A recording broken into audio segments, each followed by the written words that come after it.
Friend, इसे पिछले video में मैंने आपके साथ ऑयल इमर्ज ट्रांसफार्मर के कूलिंग मेथड्स को एक्सप्लेन किया था।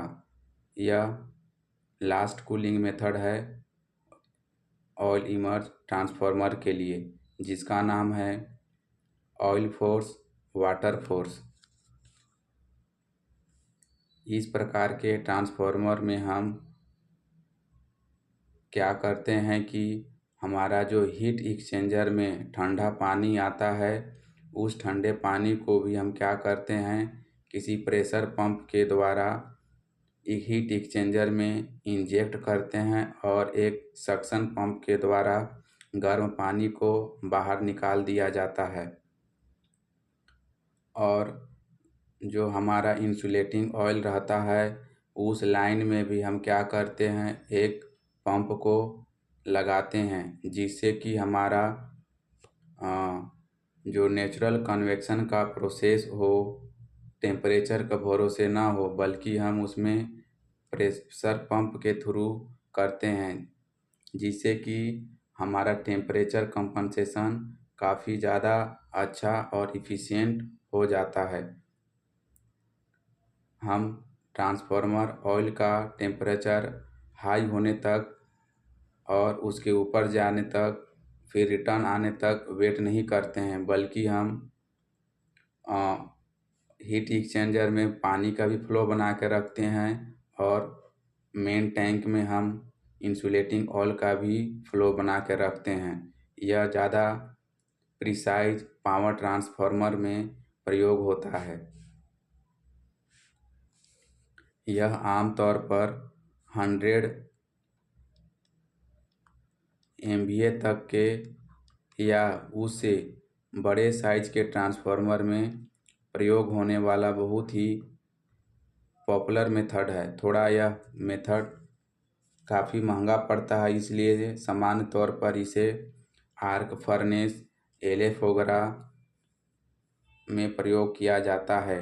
ज़्यादातर यह कॉन्सेप्ट जो है ऑन लोड टेप चेंजर वगैरह जैसे ट्रांसफार्मर, जहाँ पे हमारा आउटपुट काफ़ी मैटर करता है, उस जगह पे यूज किया जाता है। आइए हम इसकी कुछ वर्किंग प्रोसीजर को देख लेते हैं। जैसा आप देख पा रहे हैं कि हमारा वाइंडिंग ऑयल को, यानी कि जो हमारा जो मिनरल ऑयल है, उसको सर्कुलेट करने लिए एक ऊपर में भी पंप लगा है और एक नीचे में भी पंप लगा है। हम वाइंडिंग के टेम्परेचर का बढ़ने तक का इंतज़ार नहीं करते हैं, बल्कि हम ट्रांसफार्मर पे लोड देने से पहले ही इंसुलेटिंग ऑयल का फ्लो बना करके रखते हैं। अब यही काम होता है हमारा हीट एक्सचेंजर में भी। हीट एक्सचेंजर में भी हम प्रेशर पंप के थ्रू में हम हीट एक्सचेंजर में चिल्ड वाटर को फ्लो करा करके रखते हैं। तो यह जनरली आपने एयर नेचुरल और वाटर फोर्स का इससे पहले वाला में देखे होंगे, तो इसको समझने में आपको ज़्यादा कठिनाई नहीं होगी। इसमें हमने बस एक्स्ट्रा क्या किया है कि मिनरल ऑयल को अपर साइड में भी एक प्रेशर पंप लगा दिया और एक नीचे में भी पंप लगा दिया, यानी कि हम इसके टेम्परेचर के बढ़ने का इंतज़ार नहीं करते हैं। टेम्परेचर बढ़ेगा और ऑयल ऊपर की तरफ जाएगा, फिर एक्सचेंजर में ठंडा होगा और वहाँ नीचे आएगा, इसका इंतज़ार नहीं करते हैं, बल्कि हम यह कंप्लीट फेनोमिना जो है हम ट्रांसफार्मर में लोड देने से पहले ही स्टार्ट करके रख देते हैं। हीट एक्सचेंजर का वर्किंग प्रोसीजर मैंने इसे video oil natural water force में काफ़ी अच्छी तरीके से एक्सप्लेन किया है। मैं थोड़े ब्रीफ में मैं एक्सप्लेन करता हूँ। अब होता क्या है कि हीट एक्सचेंजर में हमारा जो पंप हाउस या वाटर ट्रीटमेंट प्लांट से जो पानी आ रहा है, वह क्या करता है, यहाँ चारों तरफ अपना ठंडी को जो है ना पूरी तरीके से बिखेर देता है।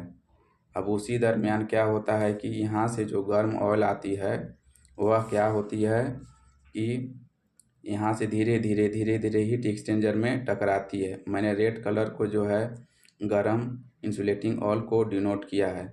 अब क्या होगा दोस्तों कि गर्म तेल की दीवार और ठंडे पानी की दीवार क्या है एक टकराएगी और दोनों क्या है नॉन कांटेक्ट में रहेंगे, बट उनका जो सरफेस है ना एक दूसरे के साथ में अटैच रहेगा।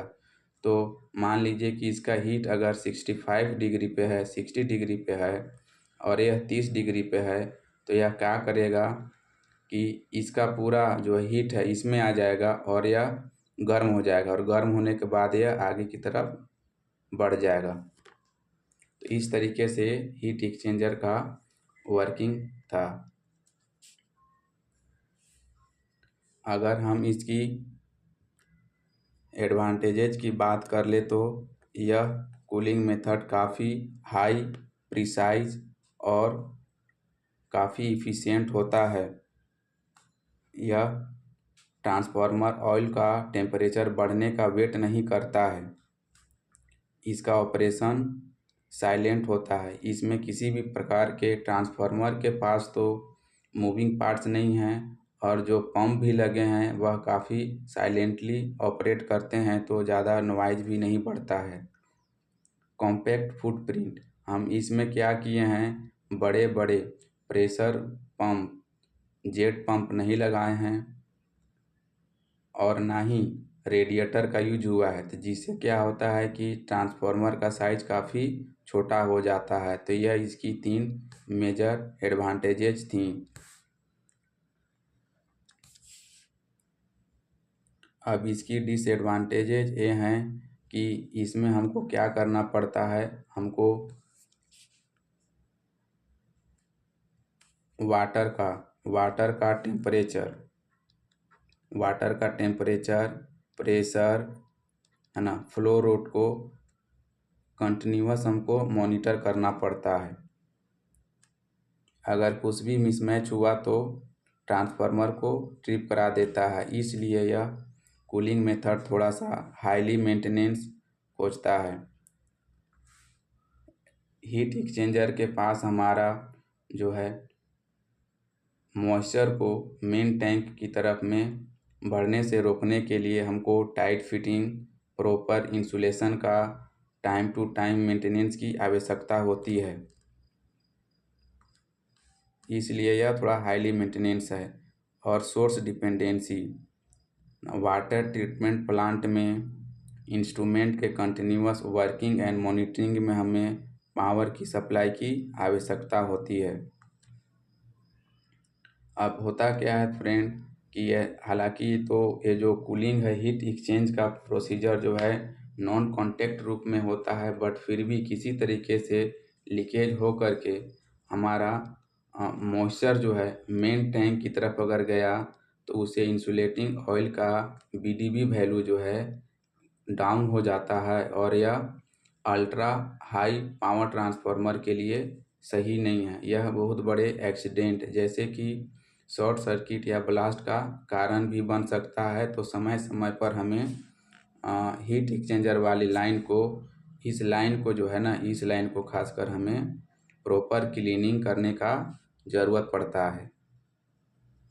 अगर आपको यह वीडियो अच्छा लगा हो तो चैनल को सब्सक्राइब कर दें और वीडियो को लाइक करें। आपका धन्यवाद।